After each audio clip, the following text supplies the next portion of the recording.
نحمده ونستعينه ونستهديه ونستغفره ونؤمن به ونتوكل عليه ونعوذ بالله تعالى من شرور أنفسنا ومن سيئات أعمالنا من يهده الله فلا مضل له ومن يضلله فلن تجد له وليا مرشدا أشهد أن لا إله إلا الله وحده لا شريك له خصنا بخير كتاب أنزل وأكرمنا بخير نبي أرسل وجعلنا خير أمة أخرجت للناس نأمر بالمعروف وننهى عن المنكر ونؤمن بالله وأشهد أن سيدنا وحبيبنا وقائدنا ومعلمنا محمدا عبده ورسوله أدى الأمانة وبلغ الرسالة ونصح للأمة وجاهد في الله حق جهاده وتركنا على المحجة البيضاء ليلها كنهارها لا يزيغ عنها إلا هالك اللهم صل وسلم على هذا النبي الكريم وعلى آله وصحابته أجمعين ومن تبعهم بإحسان إلى يوم الدين أما بعد فإن خير الحديث كتاب الله وخير الهدي هدي محمد صلى الله عليه وسلم وشر الأمور محدثاتها وكل محدثة بدعة وكل بدعة ضلالة وكل ضلالة في النار أيها الإخوان والأخوات أوصيكم وإياي بتقوى الله أعوذ بالله من الشيطان الرجيم بسم الله الرحمن الرحيم فلما نسوا ما ذكروا به فتحنا عليهم أبواب كل شيء حتى إذا فرحوا بما أوتوا أخذناهم بغتة فإذا هم مبلسون صدق الله العلي العظيم ബഹുമാന്യരായ സത്യവിശ്വാസികളെ, സത്യവിശ്വാസിനികളെ, സർവശക്തനായ അല്ലാഹു സുബ്ഹാനഹു വ തആലയെ സൂക്ഷിച്ചുകൊണ്ട് അവന്റെ കൽപ്പനകൾക്കനുസരിച്ച് ജീവിതത്തെ ക്രമപ്പെടുത്തണമെന്നും മുത്തഖീങ്ങളും മുഅ്മിനീങ്ങളുമായി ജീവിക്കുവാൻ എപ്പോഴും ശ്രദ്ധിക്കണമെന്നും എന്നെയും നിങ്ങളെയും ഞാൻ വസിയത്ത് ചെയ്യുകയാണ്. അല്ലാഹു പരിശുദ്ധ റമദാനിലും തുടർന്നുമൊക്കെ നമ്മൾ ചെയ്ത സാലിഹായ അമലുകളൊക്കെ നമ്മിൽ നിന്ന് സ്വീകരിക്കുമാറാവട്ടെ. എന്തെങ്കിലും വീഴ്ചകൾ സംഭവിച്ചിട്ടുണ്ട് എങ്കിൽ അല്ലാഹു അത് നമുക്ക് വിട്ടുപുറത്ത് മാപ്പാക്കി തെരുമാറാവട്ടെ. നമ്മിൽ നിന്ന് മരിച്ചുപോയ നമ്മുടെ പ്രിയപ്പെട്ടവരായ എല്ലാവരും അല്ലാഹു അവരെയും നമ്മരെയും അവന്റെ ജന്നാത്തുൽ ഫിർദൗസിൽ ഒരുമിച്ച് കൂട്ടി അനുഗ്രഹിക്കുമാറാവട്ടെ. ഈ അടുത്ത ദിവസങ്ങളിൽ നിങ്ങൾ ശ്രദ്ധിച്ചു കാണും, ലോകത്ത് പൊതുവെ വലിയ ചർച്ചകൾ നടന്നുകൊണ്ടിരിക്കുന്നത് നമ്മുടെ രാജ്യവും നമ്മുടെ കേരളവും നമ്മുടെ പ്രദേശവും ഒന്നും അതിൽ നിന്ന് ഒഴിവല്ല. പുതുതായി ഉരുത്തിരിഞ്ഞു വന്നിരിക്കുന്ന സാമ്പത്തിക പ്രതിസന്ധിയെ സംബന്ധിച്ചാണ്. ലോകത്ത് ജനങ്ങൾ വലിയ പ്രതീക്ഷകളോടുകൂടി കണ്ടിരുന്ന, അല്ലെങ്കിൽ വലിയ മതിപ്പ് പുലർത്തിയിരുന്ന, സാമ്പത്തികമായി വളരെ മുന്നാക്കം നിന്നിരുന്ന വികസിത രാഷ്ട്രങ്ങൾ ഒന്നൊന്നായി വലിയ സാമ്പത്തിക തകർച്ചയിലേക്ക് കൂപ്പുകുത്തിക്കൊണ്ടിരിക്കുന്ന വിവരങ്ങളാണ് അനുദിനം വന്നുകൊണ്ടിരിക്കുന്നത്. ആളുകൾ, പ്രത്യേകിച്ചും സാമ്പത്തിക വിദഗ്ധർ, വളരെ ഗൗരവത്തോടുകൂടിയും ആശങ്കയോടുകൂടിയും ആണ് ഈ പുതിയ സാമ്പത്തിക തകർച്ചയെ കണ്ടുകൊണ്ടിരിക്കുന്നത് എന്ന് പ്രത്യേകിച്ച് പറയേണ്ടതില്ല. ലോകത്തെ ഏറ്റവും വലിയ ശക്തിയായ അമേരിക്ക എന്ന് പറയുന്ന സാമ്രാജ്യത്തിലാണ് അതിന്റെ നാന്തി കുറിക്കപ്പെട്ടത്. അവിടെ നിന്നാണ് ഈ പുതിയ സാമ്പത്തിക തകർച്ച ആരംഭിച്ച് കഴിഞ്ഞിരിക്കുന്നത്. ജനങ്ങള്, ബുദ്ധിയുള്ള ജനങ്ങൾ, അല്ലെങ്കിൽ ഈമാനും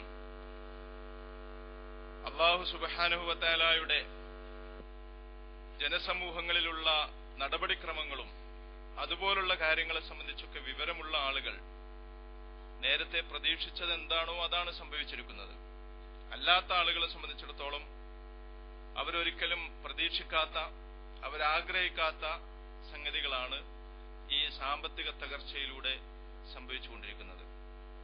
അമേരിക്കയിൽ, നമ്മുടെയൊക്കെ നാട്ടിലുള്ളത് പോലെ തന്നെ റിയൽ എസ്റ്റേറ്റ് മേഖലയിൽ വലിയ വലിയ സാമ്പത്തികമായ സംരംഭങ്ങൾ ആരംഭിച്ച പല ആളുകളും അതിന്റെ തകർച്ചയെ തുടർന്ന് തകർന്നുകൊണ്ടിരിക്കുകയാണ്. അതായത് നമ്മൾ പ്രത്യേകിച്ച് മനസ്സിലാക്കേണ്ടതുണ്ട്, നമ്മുടെ രാജ്യവും നമ്മുടെ കേരളവും ഒക്കെ ഇപ്പോൾ പ്രധാനമായും പണം ചെലവഴിച്ചുകൊണ്ടിരിക്കുന്ന ഒരു മേഖലയാണ് റിയൽ എസ്റ്റേറ്റ് എന്ന് പറയുന്നത്. അമേരിക്കയിൽ ആളുകൾ വലിയ കുതിപ്പ് റിയൽ എസ്റ്റേറ്റ് മേഖലയിൽ കണ്ടപ്പോ, പലിശക്ക് പണം കൊടുക്കുവാൻ ബാങ്കുകൾ മത്സരിച്ചു കൊണ്ടിരുന്നപ്പോ കണ്ടമാനം ബാങ്കുകളിൽ നിന്ന് പലിശക്കെടുത്ത് റിയൽ എസ്റ്റേറ്റ് വിപണിയിൽ ഇറങ്ങുകയും വലിയ വലിയ ധനകാര്യ സ്ഥാപനങ്ങൾ കൂടി അവരുടെ മറ്റെല്ലാ മേഖലകളും വേണ്ടെന്ന് വെച്ച് റിയൽ എസ്റ്റേറ്റ് മേഖലയിൽ അവരുടെ പണമിറക്കുകയും അങ്ങനെ ആ മേഖലയിൽ മെല്ലെ മെല്ലെ തകർച്ചകൾ നേരിട്ടുകൊണ്ടിരിക്കുകയും അത് പൂർണ്ണമായും തകരുകയും ചെയ്തു എന്നുള്ളതാണ് ആദ്യം സംഭവിച്ചത്. പലിശക്കെടുത്തുകൊണ്ടിരുന്ന ആളുകള് ഓരോ അടിസ്ഥാനങ്ങൾ തന്നെ തെറ്റുകയാണ്. ബാങ്കിൽ നിന്ന് പലിശക്കെടുക്കുക, അങ്ങനെ ബാങ്ക് പലിശ വർദ്ധിപ്പിച്ചുകൊണ്ടേയിരിക്കുക, അങ്ങനെ അവസാനം പലിശ തിരിച്ചടക്കാൻ കഴിയാതെ ജനങ്ങൾ നമ്മുടെയൊക്കെ നാട്ടിൽ പ്രയാസപ്പെടുന്നത് പോലെ തന്നെ അത് ഒരു വലിയ പ്രതിസന്ധിയായി രൂപപ്പെടുക.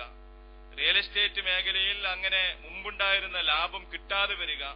അങ്ങനെ ഉണ്ടാക്കിയ വീടുകൾ, ചില കണക്കുകൾ പറയുന്നത് ഏതാണ്ട് 40 ലക്ഷം വീടുകൾ അമേരിക്കയിൽ വിൽക്കാൻ കഴിയാതെ അതിന്റെ ഉടമകൾ ബുദ്ധിമുട്ടിക്കൊണ്ടിരിക്കുകയാണ് എന്നാണ്.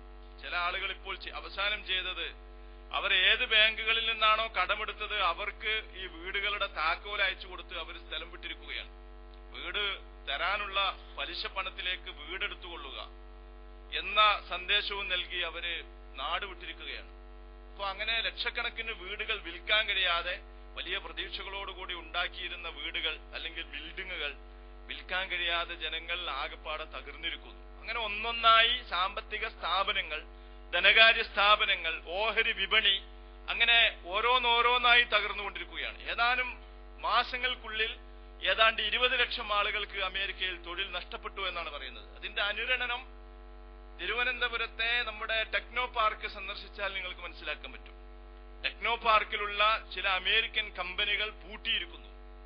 ചില അമേരിക്കൻ IT കമ്പനികൾ അവരുടെ തൊഴിലാളികളോട് ജോലിയിൽ നിന്ന് പിരിഞ്ഞു പോകാൻ ആവശ്യപ്പെട്ടിരിക്കുന്നു. ചില കമ്പനികൾ, IT കമ്പനികൾ, നമ്മുടെ ടെക്നോ പാർക്കിലെ ചില കമ്പനികൾ അവരുടെ ഉദ്യോഗസ്ഥരുടെ ശമ്പളം ഏതാണ്ട് 40%, 20,000 രൂപ ശമ്പളം വാങ്ങിയിരുന്ന ആളുകൾക്ക് അത് ഏതാണ്ട് 8,000 രൂപ വെട്ടിക്കുറച്ച് അങ്ങനെ 40% ഏതാണ്ട് അവരുടെ ശമ്പളത്തിൽ കുറവ് വരുത്തിയിരിക്കുന്നു. അങ്ങനെ നമ്മുടെ രാജ്യത്തും അതിന്റെ അനുരണനങ്ങൾ ആരംഭിച്ചിരിക്കുകയാണ്. ഏറ്റവും ഒടുവിൽ നമ്മുടെയൊക്കെ ഈ പ്രദേശത്ത് ജനങ്ങൾ കാർഷിക രംഗത്ത് മുഖ്യമായ ഒരു അവലംബമായി കാണുന്ന റബ്ബറിന്റെ വിലയിടിവ് ഇതുമായി ബന്ധമുണ്ട് എന്നാണ് പറയപ്പെടുന്നത്.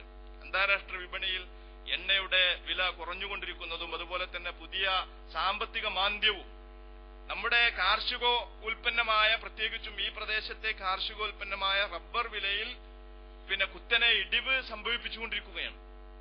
അങ്ങനെ പൊതുവെ ലോകം ആകെപ്പാടെ ഒരു അനിശ്ചിതത്വത്തിലേക്ക് നീങ്ങിക്കൊണ്ടിരിക്കുന്നു എന്നുള്ള സന്ദേശമാണ് ഇപ്പോൾ മാധ്യമങ്ങൾ പൊതുവെ നൽകിക്കൊണ്ടിരിക്കുന്നത്.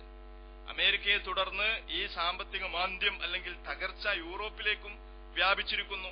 നമ്മുടേതുപോലുള്ള ഏഷ്യൻ രാജ്യങ്ങളിലെ ഓഹരി വിപണി കനത്ത തകർച്ചയെ അഭിമുഖീകരിച്ചുകൊണ്ടിരിക്കുന്ന വാർത്തകളാണ് ഇന്നലെ മുതൽ വന്നുകൊണ്ടിരിക്കുന്നത്. അപ്പോൾ അതിന്റെ അനുരണനങ്ങൾ നമ്മുടേതുപോലുള്ള രാജ്യങ്ങളിലും നിലനിൽക്കുകയാണ്.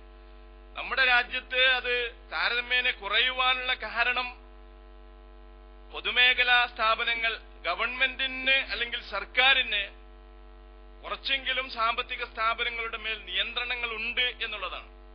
അമേരിക്ക പോലുള്ള മുതലാളിത്ത രാജ്യങ്ങളിൽ അതുപോലുള്ള ഒരു നിയന്ത്രണവും ഇല്ലാത്തതിന്റെ പേരിൽ ഓരോരുത്തരും അവരവരുടെ താല്പര്യമനുസരിച്ച് ഓരോരോ മുതലാളിമാരും കോർപ്പറേറ്റുകളും അതുപോലെ തന്നെ മാനേജർമാരും കൂട്ടുകച്ചവടക്കാരുമൊക്കെ അവരവരുടെ താല്പര്യം വെച്ചുകൊണ്ട് മാത്രം സാമ്പത്തിക സംരംഭങ്ങൾ മുന്നോട്ട് കൊണ്ടുപോകുന്നതിന്റെ അനന്തരഫലമായി അത് സ്വാഭാവികമായും നശിച്ചുകൊണ്ടിരിക്കുക എന്നുള്ളതാണ് സംഭവിച്ചുകൊണ്ടിരിക്കുന്നത്.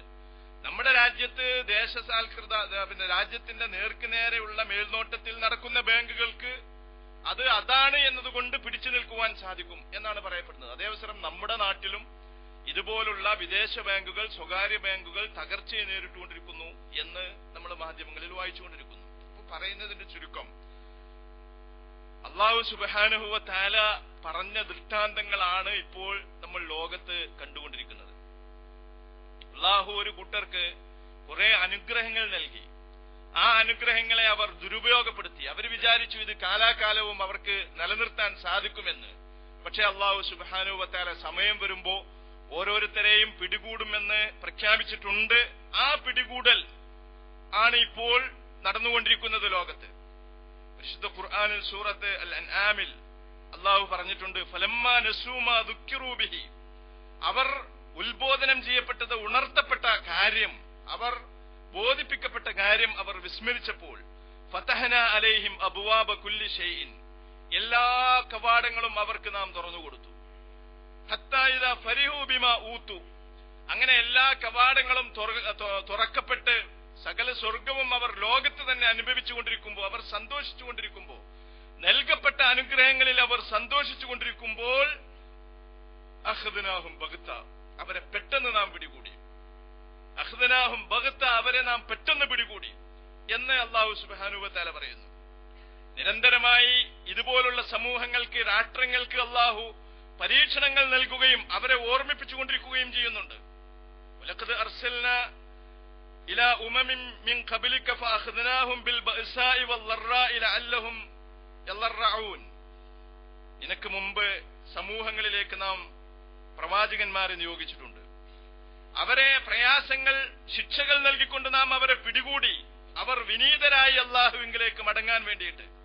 ഫലൗലാ ഇദ് ജാഅഹും ബൗസുനാ തളറഊ, അല്ലാഹുവിന്റെ ശിക്ഷ വന്നപ്പോൾ എന്തുകൊണ്ടാണ് അവർ വിനയം കാണിച്ചുകൊണ്ട് അല്ലാഹുവിലേക്ക് മടങ്ങാതിരുന്നത്? വലാകിൻ ഖസത്ത് ഖുലൂബുഹും, അവരുടെ ഹൃദയങ്ങൾ കടുത്തതായി പോയി. വസയ്യന ലഹുമുശ് ശൈത്താനു മാ കാനൂ യഅമലൂൻ, അവർ ചെയ്യുന്നത് മുഴുവനും പിശാച് അവർക്കിങ്ങനെ അലങ്കരിച്ചു കാണിച്ചു കൊടുത്തു. ഇങ്ങനെ തന്നെയാണ് ചെയ്യേണ്ടത്, ഇത് തന്നെയാണ് ചെയ്യേണ്ടത്. ഖുർആനിൽ പലയിടത്തും പറഞ്ഞിട്ടുണ്ട്, തെറ്റ് ചെയ്യുന്ന ആളുകൾ പിശാച് അവർക്ക് അവരുടെ തെറ്റുകളെ ഇങ്ങനെ അലങ്കരിച്ചു കാണിച്ചു കൊടുക്കും. അതുകൊണ്ടാണ് മനുഷ്യന്മാര് അവരവർ ചെയ്യുന്നത് ശരിയാണ് എന്ന് വിചാരിച്ചുകൊണ്ട് ലോകത്ത് പല ആളുകളും ജീവിക്കുന്നുണ്ട്, പലതും ചെയ്യുന്നുണ്ട്. ഖുർആൻ പറഞ്ഞിരിക്കുന്നു, പിശാച് ഇതുപോലുള്ള ആളുകൾക്ക്, വൃത്തികെട്ട ആളുകൾക്ക് അവരുടെ വൃത്തികേടുകളെ അലങ്കരിച്ചു കാണിച്ചു കൊടുക്കും. അങ്ങനെ അവർ വിചാരിക്കും ഞങ്ങൾ ചെയ്യുന്നതൊക്കെ വളരെ നല്ല കാര്യമാണ്, മഹത്തായ കാര്യങ്ങളാണ്, ഇങ്ങനെ തന്നെയാണ് ചെയ്യേണ്ടത്. അല്ലാഹു പറയുന്നത്, അവർക്ക് നിരന്തരമായി മുന്നറിയിപ്പുകളും ശിക്ഷകളും നൽകിക്കൊണ്ടിരുന്നു അല്ലാഹു അവർ മടങ്ങാൻ വേണ്ടിയിട്ട്. പക്ഷെ അവർ മടങ്ങിയില്ല. അവരുടെ ഹൃദയം അത്രയധികം കടുത്തതായി പോയിരിക്കുന്നു, ഒന്നും സ്വീകരിക്കാൻ കഴിയാത്ത വിധത്തിൽ അവരുടെ ഹൃദയം കടുത്തതായി പോയിരിക്കുന്നു. അങ്ങനെ പിശാച് അവർക്ക് അവരുടെ വൃത്തികേടുകൾ, അവരുടെ ദുഷ്പ്രവർത്തനങ്ങളെ അലങ്കൃതമാക്കി കാണിച്ചു കൊടുത്തു, അലങ്കരിച്ചു കാണിച്ചു കൊടുത്തു. അവർ ചെയ്തുകൊണ്ടിരിക്കുന്ന പ്രവർത്തനങ്ങളെ അലങ്കരിച്ചു കാണിച്ചു കൊടുത്തു. എന്നിട്ടാണ് അല്ലാഹു പറയുന്നത്, അവർ നിരന്തരമായി ഓർമ്മിപ്പിക്കപ്പെട്ടിരുന്ന കാര്യം വിസ്മരിച്ചപ്പോൾ അല്ലാഹു സുബ്ഹാനഹു വ തആല അവരെ ശിക്ഷിക്കുകയല്ല ചെയ്തത്. അവർക്ക് ഫതഹ്നാ അലൈഹിം അബ്വാബ കുല്ലി ഷൈ, ഒന്നും കേൾക്കാത്ത ആളുകൾക്ക്, അല്ലാഹുവിനെ ധിക്കരിച്ചുകൊണ്ടിരുന്ന ആളുകളെ അല്ലാഹു ശിക്ഷിച്ചില്ല. പകരം അവർക്ക് എല്ലാ കവാടങ്ങളും തുറന്നു കൊടുത്തു, എല്ലാ അനുഗ്രഹങ്ങളും അവരുടെ മുമ്പിൽ വെച്ചു കൊടുത്തു. അങ്ങനെ അവർ ലോകത്ത് സ്വർഗതുല്യമായി ജീവിതം നയിച്ചുകൊണ്ടിരിക്കുമ്പോഴാണ്, വളരെ സന്തുഷ്ടരായി കഴിഞ്ഞുകൊണ്ടിരിക്കുമ്പോഴാണ് അഖ്ദനാഹും ബഗ്ത, അവരെ നാം പെട്ടെന്ന് പിടികൂടി. അപ്പോഴാണ് അവർ ആകെ ആശയക്കുഴപ്പത്തിലാകുന്നത് എന്നാണ് പരിശുദ്ധ ഖുർആൻ പറയുന്നത്. അതാണ് സംഭവിച്ചുകൊണ്ടിരിക്കുന്നത്. അമേരിക്ക എന്ന് പറയുന്ന രാജ്യം, അല്ലെങ്കിൽ യൂറോപ്പ് എന്ന് പറയുന്ന രാജ്യം ലോകത്തെ സ്വർഗമായിട്ട് ഗണിക്കപ്പെടുന്ന രാജ്യമാണ്. ലോകത്ത് ഉണ്ടാകുന്ന അമേരിക്കയിലെ ജനസംഖ്യ ഏതാണ്ട് ലോക ജനസംഖ്യയുടെ 1/5 മാത്രമാണ്. 1/5 മാത്രമാണ്. പക്ഷേ ഈ അമേരിക്കയിലെ ജനത ഉപയോഗിക്കുന്നത് ലോകത്തെ മൊത്തം ഉൽപ്പന്നങ്ങളുടെ ഏതാണ്ട് 80% എന്നാണ് പറയുന്നത്. നിങ്ങൾ ആലോചിച്ച് നോക്കുക, ലോകത്തിലെ 1/5 മാത്രം വരുന്ന ഒരു ജനവിഭാഗം ലോകത്തെ മൊത്തം സ്രോതസ്സുകളെ, അല്ലെങ്കിൽ മൊത്തം ഉൽപ്പന്നങ്ങളെ, ലോകത്തിന്റെ മുഴുവനും, ബാക്കിയുള്ള ജനങ്ങളുടെ മുഴുവനും അധ്വാനത്തിന്റെ 80%വും 1/5 വരുന്ന ആളുകൾ ഉപയോഗിച്ചുകൊണ്ടിരിക്കുകയാണ്. യൂറോപ്പിനെ മൊത്തം എടുത്താലും ഇങ്ങനെ തന്നെയാണ് പറയപ്പെടുന്നത്. അമേരിക്കയിലെയും യൂറോപ്പിലെയും ജനങ്ങളാണ് ലോകത്തിലെ ഏതാണ്ട് 84% വരുന്ന ലോകത്തിന്റെ മൊത്തം ഉൽപ്പന്നങ്ങളെ ഉപയോഗിച്ചുകൊണ്ടിരിക്കുന്നത്. എന്ന് പറഞ്ഞാൽ അവർ ലോകത്തെ മുഴുവനും ചൂഷണം ചെയ്തുകൊണ്ട് ജനങ്ങളുടെ അധ്വാനങ്ങളെ മുഴുവനും അവർ പരമാവധി കറന്നെടുത്തുകൊണ്ട് ഉപയോഗിച്ചുകൊണ്ടിരിക്കുകയായിരുന്നു ഇത്രയും കാലം. അങ്ങനെ ആകപ്പാട് ജനങ്ങളെ കബളിപ്പിച്ചുകൊണ്ട്, തെറ്റിദ്ധരിപ്പിച്ചുകൊണ്ട് ഒരേ വലിയ സാമ്രാജ്യം, അല്ലെങ്കിൽ വലിയ സ്വർഗലോകം, മുതലാളിത്തത്തിന്റെ പുതിയ സ്വപ്നങ്ങൾ, പൂവണിഞ്ഞതിനെ പറ്റിയുള്ള വലിയ വർത്തമാനങ്ങൾ, വായിൽ കൊള്ളാത്ത വർത്തമാനങ്ങൾ ലോകത്ത് നടത്തിക്കൊണ്ട് സാമ്പത്തികമായി വളരെ മുന്നാക്കം നിൽക്കുന്ന, ഒരിക്കലും തകർക്കാൻ കഴിയാത്ത ശക്തമായ അടിത്തറകളിൽ പടുത്തുയർത്തപ്പെട്ട സമ്പദ് വ്യവസ്ഥ എന്ന് കൊട്ടിഘോഷിച്ചുകൊണ്ട് ലോകത്ത് മുഴുവനും അവരുടെ ഈ സാമ്പത്തിക സാമ്രാജ്യത്വം അടിച്ചേൽപ്പിക്കുകയായിരുന്നു അവർ ചെയ്തുകൊണ്ടിരുന്നത്. അമേരിക്കയും യൂറോപ്പും പല പേരുകളും പറഞ്ഞ്, ആഗോളവൽക്കരണം, സ്വകാര്യവൽക്കരണം, അങ്ങനെ പല പല പേരുകളും പറഞ്ഞ് സകല രാജ്യങ്ങളിലേക്കും കടന്നു കയറുകയും ആ രാജ്യങ്ങളിൽ നിന്ന് മുഴുവനും ആ രാജ്യങ്ങളുടെ പ്രകൃതി സമ്പത്തുകൾ മുഴുവനും ചൂഷണം ചെയ്ത് ചൂഴ്ന്നെടുക്കുകയും അത് ഉപയോഗിച്ചുകൊണ്ടിരിക്കുകയും ചെയ്യുകയായിരുന്നു അവര്. അപ്പൊ ജനങ്ങൾ വിചാരിച്ചത് ഇവരൊക്കെ വലിയ സാമ്പത്തിക സാമ്രാജ്യങ്ങളാണ് എന്നാണ്. പക്ഷെ യഥാർത്ഥത്തിൽ ഇത് ഒരു ഊതി വീർപ്പിച്ച ബലൂണായിരുന്നു എന്ന് ഇതുപോലുള്ള സന്ദർഭങ്ങളിൽ ജനങ്ങൾ മനസ്സിലാക്കേണ്ടതുണ്ട്, നമ്മൾ മനസ്സിലാക്കേണ്ടതുണ്ട്. ഊതി വീർപ്പിച്ച ബലൂണാണ്, ഊഹക്കച്ചവടമാണ്. പല ആളുകളും പല വിധത്തിലുള്ള കച്ചവടങ്ങൾ നടത്തിക്കൊണ്ടിരിക്കുന്നുണ്ട്. വലിയ സമർത്ഥരാണ് എന്ന് വിചാരിക്കുന്ന ചില ആളുകൾ പണമില്ലാതെ ബിസിനസ് നടത്തിക്കൊണ്ടിരിക്കുന്നുണ്ട്. അവരുടെ കയ്യിൽ ഒരു നയാ പൈസയും ഇല്ലെങ്കിലും അവർ വലിയ പണക്കാരെ പോലെയാണ് പെരുമാറുന്നത്. അങ്ങനെ ജനങ്ങളെ തെറ്റിദ്ധരിപ്പിച്ചുകൊണ്ട് സ്വന്തമായി കയ്യിൽ ഒരു കാശുമില്ലാത്ത ആളുകൾ കച്ചവടം നടത്തി അവർ വലിയ ധനാഢ്യനാണ് എന്ന് വരുത്തി തീർത്ത് ജനങ്ങളെ കബളിപ്പിച്ചുകൊണ്ട് പണമുണ്ടാക്കുന്നത് ഏതുപോലെയാണോ അതുപോലെ ആയിരുന്നു അമേരിക്കൻ സാമ്രാജ്യത്വം അല്ലെങ്കിൽ യൂറോപ്പിലെ മുതലാളിമാർ ഇതുവരെ പെരുമാറിക്കൊണ്ടിരുന്നത് എന്ന് ഇപ്പോൾ ബോധ്യപ്പെടുകയാണ്. ഊഹക്കച്ചവടങ്ങൾ, അങ്ങനെ ഊഹത്തിൽ കെട്ടിപ്പടുക്കപ്പെട്ട സാമ്പത്തിക സാമ്രാജ്യങ്ങൾ. ഈ സാമ്പത്തിക സാമ്രാജ്യം ഒരവസരം വന്നപ്പോൾ ചീട്ടുകൊട്ടാരം പോലെ തകർന്നുകൊണ്ടിരിക്കുന്നതാണ് ഇന്ന് ഈ സാമ്പത്തിക മാന്ദ്യം അല്ലെങ്കിൽ സാമ്പത്തികമായ ഈ തകർച്ച എന്നൊക്കെ പറയപ്പെടുന്നത്. സ്വാഭാവികമായി അല്ലാഹു സുബ്ഹാനഹു വ തആല പറഞ്ഞതുപോലെ ഇത് സ്വാഭാവികമായ ഒരു പരിണിതിയാണ്. പരിശുദ്ധ ഖുർആനിൽ ഇതുപോലുള്ള തോന്നിവാസങ്ങൾ ചെയ്ത ഒരു സമൂഹത്തെയും അല്ലാഹു സുബ്ഹാനഹു വ തആല വെറുതെ വിട്ടിട്ടില്ല. അമേരിക്കൻ സാമ്രാജ്യത്വത്തിന് അല്ലെങ്കിൽ യൂറോപ്യൻ സാമ്രാജ്യത്വത്തിന് നിലനിൽക്കുവാൻ ഒരു സംസ്കാരം എന്നുള്ള നിലക്ക് അർഹത നഷ്ടപ്പെട്ടതുകൊണ്ട് അള്ളാഹുവിന്റെ ശിക്ഷയെ സ്വാഭാവികമായും ആ സാമ്രാജ്യത്വങ്ങൾ അല്ലെങ്കിൽ ആ നാഗരികതകൾ പ്രതീക്ഷിക്കേണ്ടതുണ്ട്. അതാണ് സംഭവിച്ചുകൊണ്ടിരിക്കുന്നത്.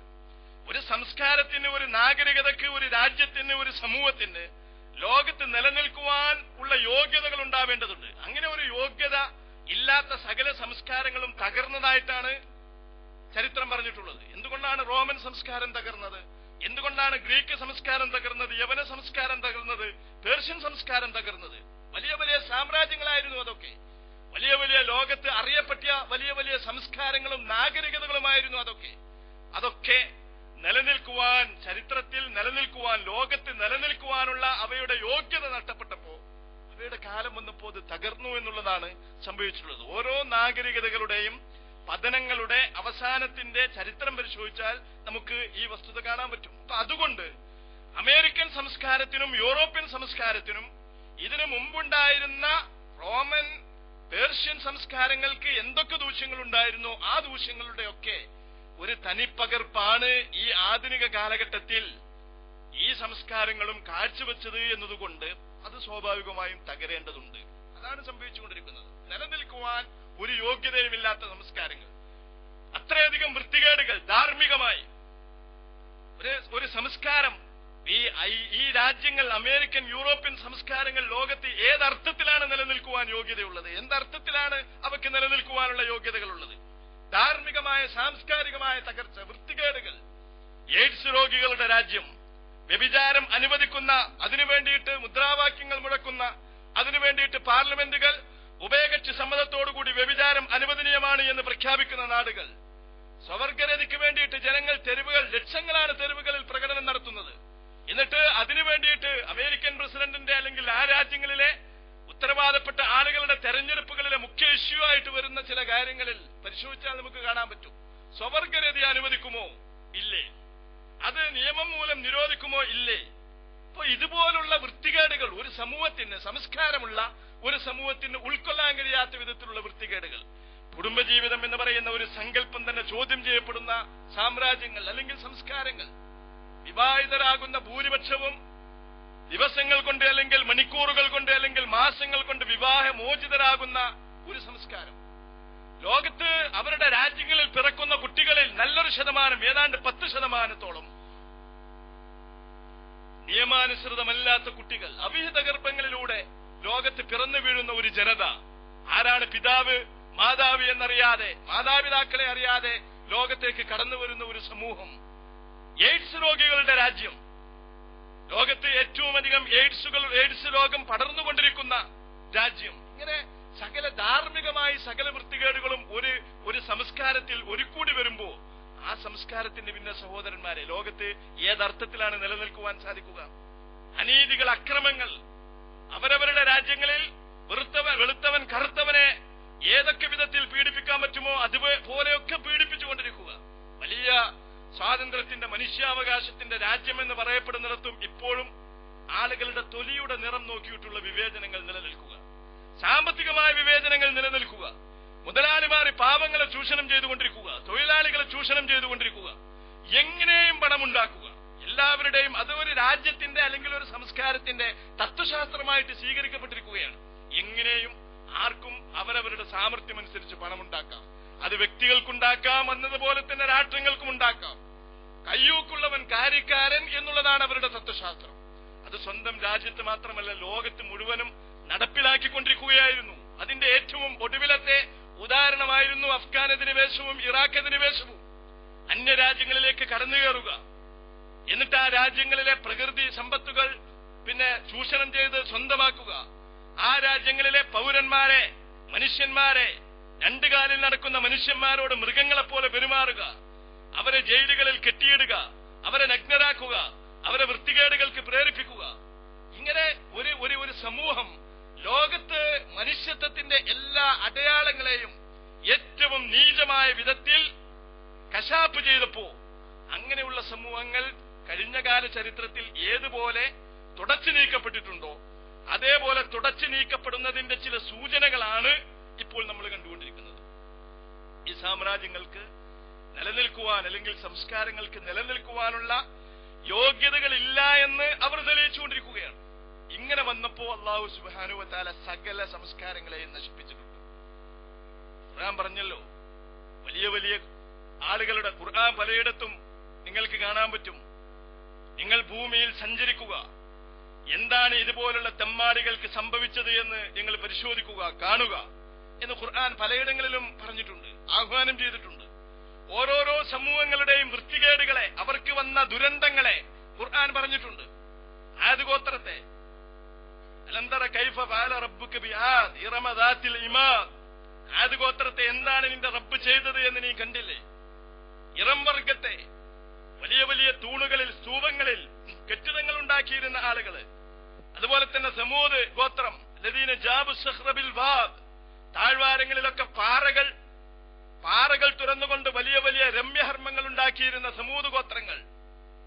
അതിനെപ്പറ്റി അല്ലത്തി ലം യുഖ്ലഖ് മിസ്ലുഹാ ഫിൽ ബിലാദ്, ഒരു രാജ്യത്തും അതുപോലുള്ള ഒരു സമൂഹം സൃഷ്ടിക്കപ്പെട്ടിട്ടില്ല എന്നാണ് പറഞ്ഞത്.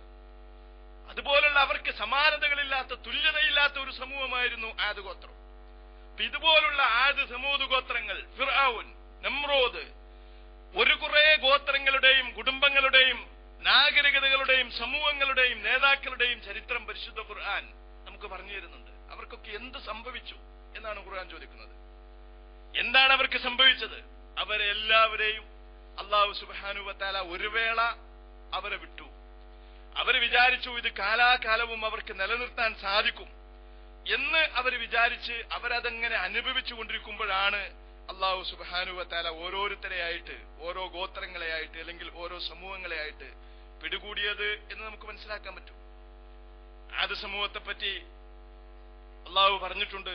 അവർക്ക് നിയുക്തനായ അവരുടെ പ്രവാചകൻ ഹൂദ് നബി അലൈഹിസ്സലാം അവരോട് പറഞ്ഞതായിരുന്നു, വലാ തത്തഖൂൻ, നിങ്ങൾ അല്ലാഹുവിനെ പേടിക്കുന്നില്ലേ?